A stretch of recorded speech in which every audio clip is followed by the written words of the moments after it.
श्री राजबहादुर सिंह चंदेल, माननीय डॉक्टर आकाश अग्रवाल। डॉक्टर आकाश अग्रवाल जी पढ़ेंगे जी। ठीक। मैं सदन के माध्यम से शासन का ध्यान उत्तर प्रदेश शासन द्वारा शिक्षा संहिता के सर्वथा विपरीत जारी किए गए आदेश संख्या 1467/15/7/2020 152/2021 दिनांक 2 अगस्त 2021 की ओर आकर्षित करना चाहता हूं।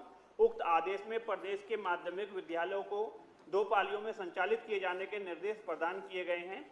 उपरोक्त आदेश के अनुसार विद्यालय प्रथम पाली में प्रातः 8 बजे से 12 बजे तक तथा द्वितीय पाली में अपराह्न 12:30 से 4:30 बजे तक संचालित किए जाएंगे। यह भी निर्देशित किया गया है कि कक्षा 9, 10, 11 एवं 12 के 50% विद्यार्थियों को प्रथम पाली में बुलाया जाएगा तथा शेष 50% विद्यार्थियों को द्वितीय पाली में बुलाया जाएगा।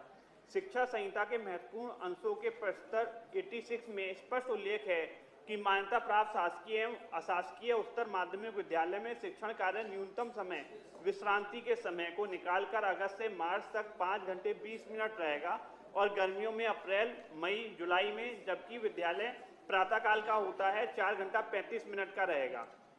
पहली बैठक का समय विद्यालय खुलने के समय से लेकर विश्रांति काल प्रारंभ होने तक रहेगा। दूसरी बैठक का समय विश्रांति काल के समाप्त होने के समय से लेकर शिक्षण कार्य के समाप्त होने तक रहेगा। प्रस्तर 87 2 पालियों में कक्षाएं संचालित किए जाने का निषेध करता है तथा स्पष्ट रूप से उल्लेख है कि कोई संस्था 2 पालियों में कक्षाएं नहीं लेगी। ऐसी संस्थाओं को जो पहले से पालियों में कक्षाएं ले रही हैं, इस पद्धति को उस रीति के अनुसार हटाना होगा जिसे निर्देशक निर्धारित करें। इस प्रकार स्पष्ट है कि माध्यमिक शिक्षा विभाग के उच्च पदस्थ जिम्मेदारों ने शिक्षा संहिता के महत्वपूर्ण अंशों की अनदेखी करते हुए विद्यालय संचालन में न केवल निर्धारित समय सीमा का अतिक्रमण किया बल्कि 2 पालियों के निषेध को भी नजरअंदाज कर दिया, जो आश्चर्य का विषय है। यह भी महत्वपूर्ण है कि माध्यमिक विद्यालयों में पढ़ने वाले अधिकतर छात्र छात्राएं निम्न मध्यम वर्ग एवं गरीबी रेखा के नीचे जीवन यापन करने वाले परिवारों से संबंध हैं। दूर दराज ग्रामीण परिवेश में रहने वाले इन छात्राओं को 2 पालियों में विद्यालय संचालित होने से आवागमन में न केवल परिवहन की अनुपलब्धता के कारण संकट का सामना करना पड़ सकता है, अपितु आसन दुर्घटना की संभावना भी प्रबल रहेगी। समीचीन होगा कि विद्यालय शिक्षा संहिता के निर्धारित अंशों के अनुपालन में एक ही पाली में संचालित करते हुए छात्र छात्राओं को रोटेशन के क्रम में विद्यालय बुलाया जाए।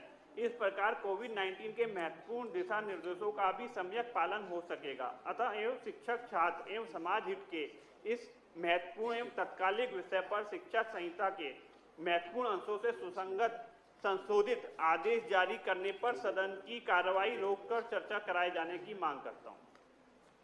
माननीय श्री राजबहादुर सिंह चंदेल। दल की ओर से प्रेषित यह नोटिस 105 के अंतर्गत प्रस्तुति किया है जी। पहले तो मैं सर्वप्रथम तो आदरणीय श्री दिनेश शर्मा जी, नेता सदन जी को मैं धन्यवाद दूंगा कि उन्होंने कक्षा 6 से 12 तक खोलने के लिए कुछ सोचा, जिससे जो हमारे विद्यालय थे वो बहुत ज़्यादा परेशान थे। वित्तीय विद्यालय के हमारे शिक्षकों को तनख्वाह भी नहीं मिल पा रही थी क्योंकि छात्रों की फीस नहीं आ पा रही है। मैं ये आपको एक तथ्य कुछ बताना चाहूँगा जिससे जो ये आपने स्कूल खोलने की जो घोषणा करी है समय 8 बजे से लेकर 4:30 बजे तक, इस बारे में आप पुनः विचार कर पाएंगे। कोई भी व्यक्ति चौक और पेन पकड़ने से शिक्षक नहीं हो जाता। शिक्षक तब बनता है जो अब तो डॉक्टर साहब मेरा ये निवेदन है, देखिए हम भी टीचर हैं, ग्राह्यता पर बोलिए। हाँ, मैं उसी बात पे कोई पॉइंट पर बोलिए। अब समय नहीं है, घड़ी भी देखिए जरा। तो अभी एक नोटिस और है, अच्छा, बाकी अन्य भी विधायी कार्य। अच्छा, शिक्षक बनने के लिए आपको बच्चों के साथ मेहनत करनी पड़ती है, आपको उन्हें अवगत कराना पड़ता है। इसमें आपका पूरी तरह से दिमाग खर्च होता है। जो ऊर्जा है आपकी, आप मेहनत नहीं करते, आप पत्थर नहीं तोड़ रहे होते, लेकिन आप उससे ज्यादा ऊर्जा अपना दिमाग का प्रयोग उन बच्चों के ऊपर कर रहे होते हैं, तभी आप उन्हें सिखा पाते हैं। तो कोई भी अभी तक का जो समय सारणी थी, जो शिक्षक थे हमारे 3-3.5 घंटे, आधे घंटे के लगभग 60 लेक्चर लेते हैं, 3.5 घंटे में बच्चों को बहुत पढ़ा देते हैं, सारा विषय तो खर्च करते हैं। आदरणीय चंदेल साहब ने प्रस्तुत कर दिया। नई समय सारणी आई है, उस हिसाब से आप उस शिक्षक से ये सोच रहे हैं कि वो 6 घंटे या 7 घंटे पढ़ा पाएगा और उसी ऊर्जा से वो जो इस देश का भविष्य बन रहा है बच्चा, उसे वह उसी ऊर्जा के साथ पढ़ा पाएगा। तो मुझे नहीं लगता, ये मैं व्यक्तिगत रूप से सोचता हूं कि मुझे नहीं लगता कि यह संभव हो पाएगा। इसके मानवीय आधार पे भी शिक्षक पर इतना बोझ डालना बहुत ज्यादा गलत है। इसके अलावा मैं आपको और कुछ ये भी बताना चाहूंगा, जो ट्रांसपोर्ट फैसिलिटी है वह कैसे यूज हो पाएगी। सुबह आधे बच्चों को वो लेके आएगी, फिर उन्हें छोड़ के आएगी, फिर आधे बच्चों को लेके जाएगी, फिर आधे बच्चों को छोड़ के जाएगी। तो उतने तो उनके पास वाहन भी नहीं है कि जितनी आप उनसे उम्मीद कर रहे हैं कि किसी स्कूल में 25 बस हैं, तो वो क्या 25 नई बस खरीदेगा? अब आपका विषय आ गया है, नेता सदन जी उत्तर देंगे, बस जरा समय का भी जरा समय की भी सीमा है। माननीय सुरेश त्रिपाठी जी का भी 110 नियम में लगा हुआ है। 2 मिनट दे दीजिए, मैं बस ना, 2 मिनट में बात खत्म कर रहा हूँ। 1 मिनट में आकाश जी बात कह लीजिए बस। बस 1 मिनट में कहता हूँ। साथ ही साथ जो ट्रैफिक जो आपका उसका खर्चा है स्कूल का, वो बहुत ज्यादा दुगना खर्च हो जाएगा।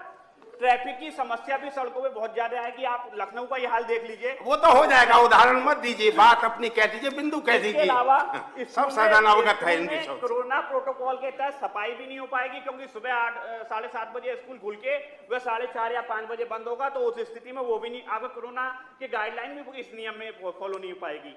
और जो ड्यूटी आपके गार्ड की, कलर की, जो बाकी सब लोग हैं, उनकी ड्यूटी आवर्स भी प्रभावित होंगे। और हमारे शिक्षक को तनख्वाह उतनी ही मिल रही है और उन्हें बस विषय हो गया ना आकाश जी, अब जरूरत नहीं है। छात्राओं की सुरक्षा को लेकर भी समस्या आएगी, क्योंकि ग्रामीण क्षेत्रों में उन्हें जाना पड़ेगा कुछ समय बाद।